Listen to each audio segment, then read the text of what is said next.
And na-realize lang namin na magpo 5 years na ang farm to table. Pero hindi pa yata ako nakakagawa ng mechado. So yun ang request ng team na magluluto tayo ng version ko ng mechado. So, I'm sure ilang beses na itong pinauulit-ulit itong katanungan na to. Ano bang pagkakaiba ng mechado sa afritada, sa caldereta, sa mga tomato-based na dishes? Caldereta, merong liver spread. Afritada, tomato-based na may patatas, carrots. Ganon din naman yung iba bang natin nabanggit.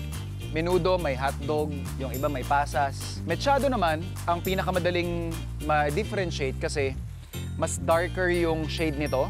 Tipak-tipak ito. And ang marination kasi nito is toyo at kalamansi. So yun yung pinaka nagpapaiba sa kanya compared doon sa ibang mga nakakalitong putahe.